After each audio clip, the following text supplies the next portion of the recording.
एक अमीर आदमी जिसे इंसानों का शिकार करने में मजा आता है। वह रेगिस्तान में एक लड़के के सारे कपड़े और जूते उतरवा देता है और उसे जलती हुई रेत पर भगाता है। कहानी शुरू होती है एक छोटे से डेजर्ट टाउन से। यहाँ बेन नाम का एक लड़का अपनी गर्लफ्रेंड लाइना के साथ रहता है। बेन इस इलाके का लोकल गाइड है। बाहर से जो भी लोग इस खतरनाक डिजर्ट एरिया को देखने या हंटिंग के लिए आते हैं, बेन उन्हें रास्ता दिखाने का काम करता है। बेन को यह जगह बहुत पसंद थी। यहाँ की खामोशी, खुला डिजर्ट और यही गाइड वाला काम उसकी जिंदगी का हिस्सा बन चुका था। लेकिन लैना अब सिटी जाना चाहती थी क्योंकि उसे अपनी आगे की पढ़ाई पूरी करनी थी। वह चाहती थी कि बेन भी उसके साथ चले, मगर बेन डिजर्ट छोड़ने के लिए तैयार नहीं होता। लैना के जाने से पहले बेन उसे एक गन देता है और कहता है कि अपनी सेफ्टी के लिए इसे हमेशा पिलो के नीचे रखना। उस वक्त यह बात एक नॉर्मल सेफ्टी एडवाइस जैसी लगती है, लेकिन आगे चलकर यही गन बेन की जिंदगी बचाने वाली होती है। लैना शहर के लिए निकल जाती है। उसके जाने के बाद बेन फिर से अपने काम में लग जाता है। तभी टाउन का शेरिफ उसे बुलाता है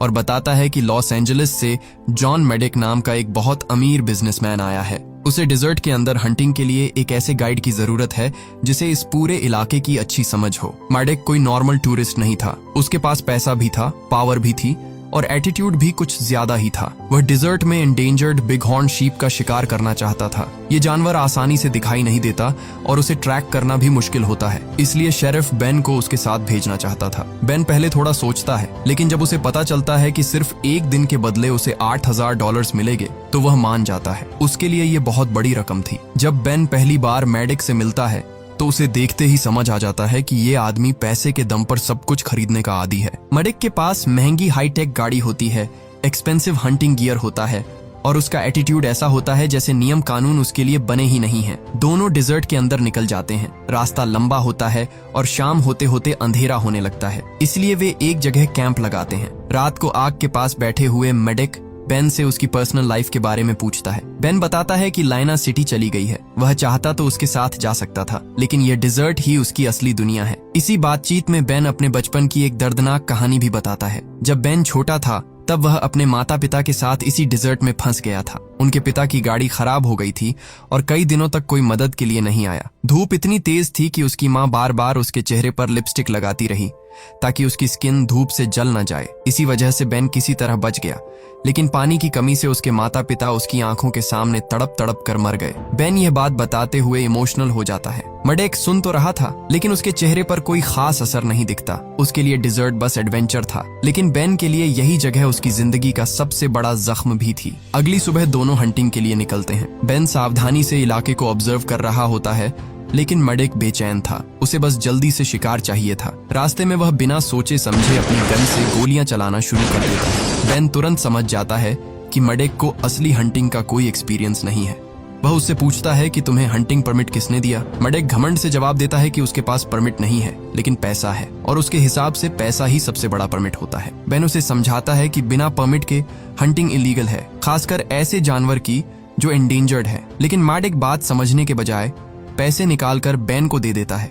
बेन कुछ पल के लिए चुप हो जाता है क्योंकि उसके सामने पैसा भी था और मजबूरी भी। थोड़ी देर बाद दोनों एक ऊंची चट्टान पर पहुंचते हैं। बेन दूरबीन से एरिया स्कैन कर रहा होता है, मगर उसे कहीं भी बिग हॉर्न शीप नजर नहीं आती। मेडिक बार बार इम्पेशेंट होकर उसे डिस्टर्ब करता रहता है। तभी मेडिक को दूर चट्टानों के बीच कुछ मूवमेंट दिखाई देती है। बेन कुछ कह पाता उससे पहले ही मेडिक गन उठाकर गोली चला देता है। गोली की आवाज पूरे डिजर्ट में गूंज जाती है। बेन चौंक जाता है क्योंकि उसने मेडिक को शूट करने के लिए कहा ही नहीं था। दोनों जल्दी से उस जगह की तरफ भागते हैं जहां मेडिक ने गोली चलाई थी, लेकिन वहां पहुंचकर उनके होश उड़ जाते हैं। वहां कोई जानवर नहीं था, वहां एक बूढ़ा आदमी खून से लथपथ पड़ा था। उसका नाम चार्ली था। चार्ली इसी इलाके में मिनरल्स ढूंढने का काम करता था।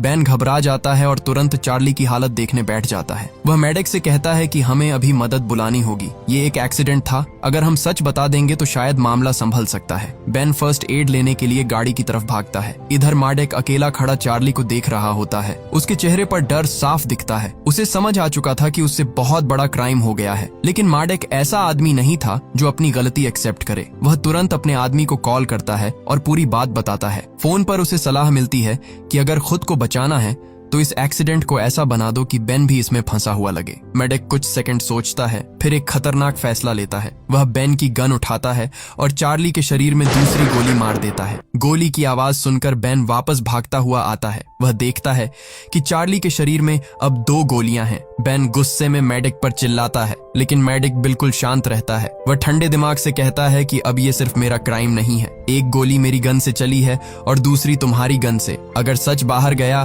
तो पुलिस को यही लगेगा कि चार्ली की मौत में हम दोनों शामिल हैं। बेन अंदर तक हिल जाता है। उसे पता था कि उसने गोली नहीं चलाई, लेकिन एविडेंस अब उसके खिलाफ भी जा सकता था। मेडिक इसी डर का फायदा उठाता है। वह बेन को लालच देता है कि अगर वह चुप रहा तो उसे हर साल $300,000 मिलेंगे। कुछ पल की कमजोरी में बेन उसकी बात मान लेता है। दोनों मिलकर चार्ली की बॉडी को वही रेत में दबा देते हैं। बेन चार्ली के लिए प्रार्थना करता है, लेकिन अंदर ही अंदर उसे एहसास हो रहा था कि सच छुपाकर उसने बहुत बड़ी गलती कर दी है। इसके बाद दोनों गाड़ी के पास लौटते हैं। मेडिक ऐसे बिहेव कर रहा था जैसे कुछ हुआ ही नहीं। वह आराम से पानी से अपना मुंह धोता है और जरूरत से ज्यादा पानी वेस्ट करता है। बेन उसे देखता रह जाता है। इस डिजर्ट में पानी जिंदगी से भी कीमती था। बेन ने बचपन में पानी की कमी से अपने माता पिता को खोया था। मेडिक को पानी वेस्ट करते देखकर उसे समझ आ जाता है कि इस आदमी को न किसी की जिंदगी की कीमत पता है, न इस डिजर्ट की। बेन चुपचाप गाड़ी के पास जाता है। उसके बैग में एक छोटा इमरजेंसी डिवाइस होता है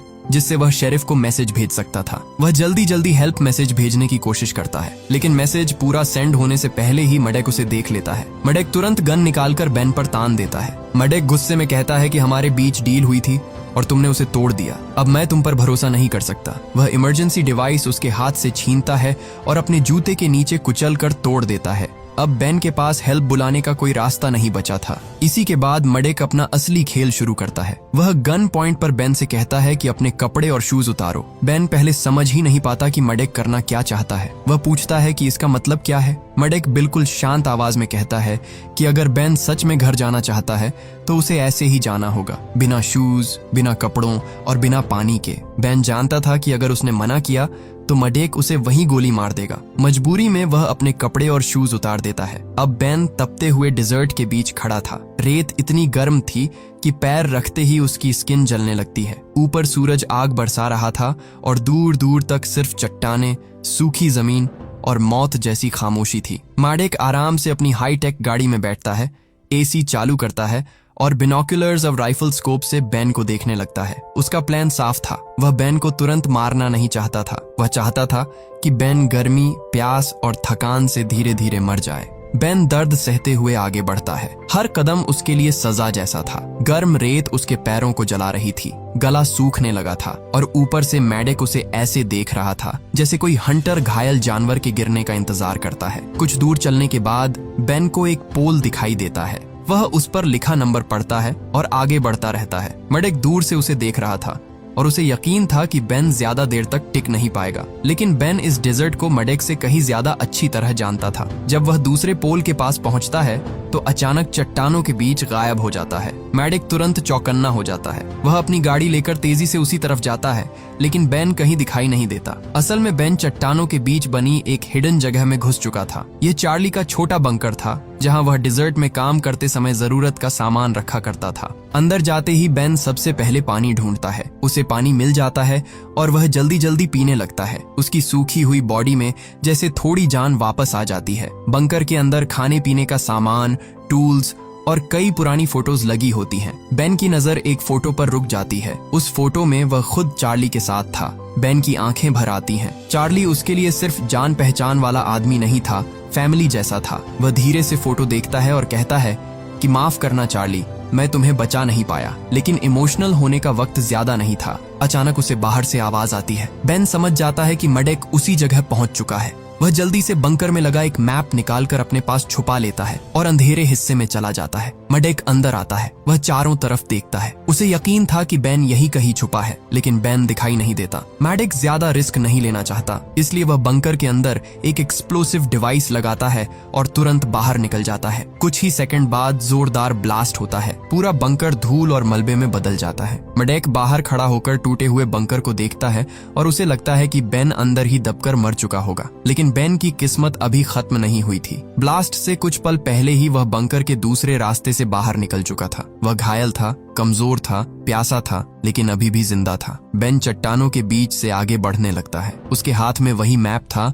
जो उसने बंकर से उठाया था। शायद अब यही मैप उसे डिजर्ट में बचा सकता था। लेकिन कुछ ही देर बाद मेडेक फिर उसके सामने आ जाता है। मेडेक हैरान था कि बेन ब्लास्ट से भी बच गया। अब वह और ज्यादा खतरनाक हो चुका था। वह बेन से कहता है कि अगर उसे घर जाना है तो चलता रहे, लेकिन इस बार अगर उसने छुपने या भागने की कोशिश की तो वह दूर से ही गोली मार देगा। उसके पास फिर से चलने के अलावा कोई रास्ता नहीं था। पैर जख्मी हो चुके थे, शरीर से ताकत खत्म हो रही थी। थोड़ी दूर आगे उसे वही जगह मिलती है जहां वह और चार्ली कभी आराम करने के लिए बैठा करते थे। वहां एक पुराना सोफा पड़ा था। बेन तुरंत सोफा का फोम निकालता है और उसे अपने पैरों में बांध लेता है। ये प्रॉपर शूज नहीं थे, लेकिन इस वक्त वही फोम उसके लिए जिंदगी और मौत के बीच की छोटी सी उम्मीद था। यह जगह ऐसी थी जहां से मेडेक उसे साफ नहीं देख सकता था। बेन इस मौके का फायदा उठाकर फिर चट्टानों के पीछे गायब हो जाता है। बेन मैप खोलता है। उस पर कुछ निशान बने हुए थे। देखने में वह किसी ट्रेजर मैप जैसा लग रहा था। वह मैप को फॉलो करता है और एक जगह पहुंचता है जहां जमीन पर क्रॉस का निशान बना होता है। बेन अपने हाथों से रेत खोदना शुरू करता है। थोड़ी देर बाद उसे जमीन के अंदर एक छोटा बॉक्स मिलता है। वह बॉक्स खोलता है, लेकिन अंदर कोई सोना चांदी नहीं था। उसमें एक स्लिंग शॉट और कुछ मार्बल्स पड़े थे। बेन उन्हें अपने पास रख लेता है। मैप में दूसरा निशान भी बना होता है। बेन बड़ी मुश्किल से वहां तक पहुंचता है। वह जमीन खोदता है और इस बार उसे एक बोतल मिलती है। बोतल के अंदर पानी था। बेन की आंखों में पहली बार उम्मीद आती है। वह जल्दी से बोतल खोलता है और पानी पीने ही वाला होता है कि तभी गोली चलती है। बुलेट सीधे बोतल को लगती है। बोतल उसके हाथ से छूटकर दूर गिरती है और सारा पानी रेत में फैल जाता है। बेन कुछ सेकंड तक उस पानी को देखता रह जाता है जो उसकी आंखों के सामने जमीन में समा रहा था। इस डिजर्ट में पानी से बड़ा कोई ट्रेजर नहीं था और मेडेक ने वही ट्रेजर उससे छीन लिया था। दूर अपनी गाड़ी में बैठा मेडेक आराम से ड्रिंक पी रहा था। मेडेक के लिए यह सब गेम बन चुका था। वह बेन को तुरंत मारने के बजाय उसे धीरे धीरे टूटते हुए देखना चाहता था। बेन फिर भी आगे बढ़ता है, लेकिन अब उसका शरीर जवाब देने लगा था। वह कभी चट्टान पकड़कर चलता, कभी रेत पर गिर जाता और फिर खुद को खींच कर उठाता। कुछ देर बाद उसकी हिम्मत टूट जाती है। बेन खुले डिजर्ट में गिर जाता है। फिर अपनी गाड़ी लेकर उसके पास आता है। उसे लगता है कि आखिरकार बेन खत्म हो चुका है। मेडेक गाड़ी से उतरकर बेन के पास आता है। बेन जमीन पर बिल्कुल शांत पड़ा था। मेडेक कंफर्म करने के लिए उसके आसपास 2 गोलियां चलाता है। रेत उछलती है, गोली की आवाज पूरे डिजर्ट में गूंजती है, लेकिन बेन फिर भी नहीं हिलता। मेडेक को यकीन हो जाता है कि बेन मर चुका है। उसके चेहरे पर वही घमंडी स्माइल आ जाती है। उसे लगता है कि उसका प्लान कामयाब हो गया। मेडेक अपनी गाड़ी में बैठता है और वहां से निकल जाता है, लेकिन उसकी सबसे बड़ी गलती यही थी, बेन मरा नहीं था। वह सिर्फ मरने का नाटक कर रहा था। मेडेक के जाते ही बेन धीरे धीरे आंखें खोलता है। चट्टान के ऊपर एक गुफा जैसी जगह थी और बेन को लगता था कि वहां पानी मिल सकता है। वह मुश्किल से चढ़ाई शुरू करता है। हाथों से चट्टान पकड़ते पकड़ते उसकी उंगलियां छिल रही थीं। पैर पहले से जख्मी थे, लेकिन पानी की उम्मीद उसे ऊपर खींच रही थी। इधर मेडेक अपनी गाड़ी में बैठकर अपने आदमी से फोन पर बात कर रहा होता है। तभी उसकी नजर चट्टान की तरफ जाती है और वह बेन को जिंदा देख लेता है। मेडेक का चेहरा गुस्से से लाल हो जाता है। जिसे वह मरा हुआ समझकर छोड़ आया था, वह अभी भी भाग रहा था। वह तुरंत राइफल उठाता है और बेन पर गोलियां चलानी शुरू कर देता है। बुलेट्स बेन के आसपास की चट्टानों से टकराती हैं। वह किसी तरह खुद को बचाते हुए ऊपर चढ़ता रहता है। आखिरकार वह गुफा के अंदर पहुंच जाता है।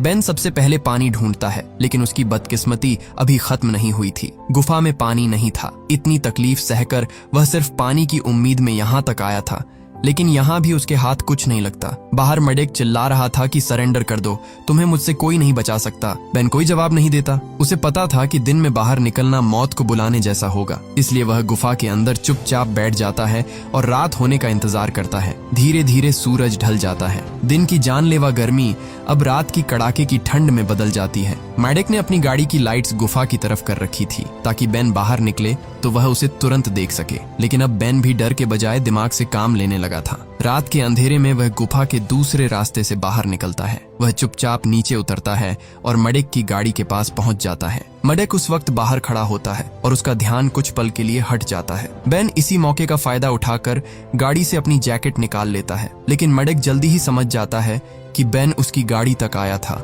वह गुस्से में गाड़ी स्टार्ट करता है और तेजी से पीछे ले जाता है। बेन उसी गाड़ी के नीचे छुपा हुआ था। गाड़ी पीछे हटते ही वह जल्दी से पत्थरों के पीछे लुढ़क कर अपनी जान बचाता है। मेडेक अब पूरी तरह कंट्रोल खो चुका था। वह बेन पर एक्सप्लोजिव फेंकता है। ब्लास्ट से बेन किसी तरह बच जाता है, लेकिन अब उसके पास भी एक मौका था। उसके हाथ में वही स्लिंग शॉट था जो उसे ट्रेजर बॉक्स से मिला था। बेन एक मार्बल स्लिंग शॉट में लगाता है। मडेक उसे मारने के लिए आगे बढ़ रहा था। बेन सांस रोकता है, निशाना लगाता है और पूरी ताकत से मार्बल छोड़ देता है। मार्बल सीधा मडेक के सिर पर लगता है। झटका इतना तेज होता है कि मडेक वहीं बेहोश होकर गिर जाता है। पहली बार इस पूरे खेल में शिकारी जमीन पर पड़ा था और शिकार उसके सामने खड़ा था। वह उसे रस्सियों से बांध देता है। सुबह होने तक मडेक को होश आता है तो वह खुद को गाड़ी के पीछे बंधा हुआ पाता है। बेन गाड़ी के बाहर खड़ा था। उसका चेहरा धूप से झुलसा हुआ था, शरीर जख्मी था, लेकिन उसकी आंखों में अब डर नहीं था। बेन गाड़ी चलाकर सीधे शेरिफ स्टेशन पहुंचता है। शेरिफ उसे इस हालत में देखकर हैरान रह जाता है। बेन उसे पूरी सच्चाई बता देता है। मडेक अभी भी अपनी अकड़ में था। उसके चेहरे पर पछतावा नहीं था। उसे देखकर लग रहा था जैसे वह अभी भी सोच रहा हो कि पैसे और कनेक्शन से वह इस सिचुएशन से भी निकल जाएगा। कुछ देर बाद मडेक शेरिफ से कहता है कि उसे वॉशरूम जाना है। शेरिफ को लगता है कि मडेक अब कस्टडी में है, इसलिए बड़ा खतरा नहीं है, लेकिन मडेक जैसा आदमी इतनी आसानी से सरेंडर करने वालों में से नहीं था। मडेक वॉशरूम की तरफ जाता है। कुछ ही देर बाद स्टेशन के बाहर हेलीकॉप्टर की तेज आवाज सुनाई देती है। बेन तुरंत बाहर भागता है। बाहर का नजारा देखकर उसके होश उड़ जाते हैं। मडेक हेलीकॉप्टर में बैठ रहा था। वह आखिरी बार बेन की तरफ देखता है, जैसे कह रहा हो कि गेम अभी खत्म नहीं हुआ। हेलीकॉप्टर हवा में उठता है और मडेक सबके सामने वहां से भाग जाता है। बाद में पता चलता है कि मडेक के पास एक स्मार्ट वॉच थी। उसी वॉच से उसने अपने आदमी को सिग्नल भेज दिया था और हेलीकॉप्टर उसे लेने पहुंच गया। बेन समझ जाता है कि मडेक सिर्फ पैसे वाला आदमी नहीं था। उसके कनेक्शंस इतने स्ट्रांग थे कि लॉ के हाथ से निकलना भी उसके लिए मुश्किल नहीं था। इस पूरे इंसिडेंट के बाद बेन अंदर से बदल चुका था। वह सिटी जाकर लाइना से मिलता है। लाइना उसे इस हालत में देखकर घबरा जाती है, लेकिन बेन उसे सब बताकर शांत करने की कोशिश करता है। वह कहता है कि अब वह डिजर्ट वापस नहीं जाना चाहता। अब वह उसी के साथ रहकर अपनी जिंदगी दोबारा शुरू करेगा। कुछ समय बाद दोनों नॉर्मल लाइफ जीने की कोशिश करने लगते हैं। एक रात बेन लेना के साथ सो रहा होता है। अचानक उसे एक भयानक सपना आता है। सपने में मडेक उसके सामने खड़ा होता है। उसके हाथ में गन होती है और वह बेन को शूट करने वाला होता है। बेन डर कर नींद से जाग जाता है। उसकी सांसें तेज चल रही थीं और पूरा शरीर पसीने से भीगा था। लेना उसके पास सो रही थी। वह धीरे से फिर आंखें बंद करने की कोशिश करता है। तभी कमरे में एक आवाज गूंजती है, मडेक की आवाज। बेन की सांस जैसे एक पल के लिए रुक जाती है। वह आंखें खोलता है और देखता है कि मडेक सच में उसके सामने खड़ा है। उसके हाथ में गन है और चेहरे पर वही खतरनाक स्माइल। मडेक कहता है कि पिछली बार बेन डिजर्ट में बच गया था, लेकिन इस बार उसे बचाने कोई नहीं आएगा। बेन हिल भी नहीं पाता। मडेक गन सीधा उस पर तान देता है। उसे लगता है कि इस बार जीत उसी की होगी, लेकिन मडेक एक बात भूल चुका था। कहानी की शुरुआत में बेन ने लाइना को जो गन दी थी, लाइना आज भी उसे अपने पिलो के नीचे रखकर सोती थी। जैसे ही मडेक ट्रिगर दबाने वाला होता है, लाइना बिजली की तेजी से पिलो के नीचे से गन निकालती है और मडेक पर गोली चला देती है। गोली मडेक को लगती है और वह लड़खड़ा कर पीछे हटता है। बेन भी तुरंत अपनी गन उठाता है और मडेक पर गोली चला देता है। इस बार मडेक बच नहीं पाता। जिस आदमी ने पैसे, पावर और गन के दम पर सबको कंट्रोल करने की कोशिश की थी, उसका अंत उसी घर में हो जाता है जहां वह आखिरी बार बेन को मारने आया था। बेन और लाइना कुछ पल तक वहीं खड़े रहते हैं। चार्ली का बदला भी पूरा हो गया था। इस तरह एक हंटिंग ट्रिप से शुरू हुई कहानी उस शिकारी के अंत पर खत्म होती है जो इंसानों को भी अपना शिकार समझने लगा था। हमारे साथ हमेशा ऐसे ही जुड़े रहने के लिए आप हमारे चैनल थियोगी को सब्सक्राइब कर लीजिए। जल्द मिलेंगे अगले वीडियो में।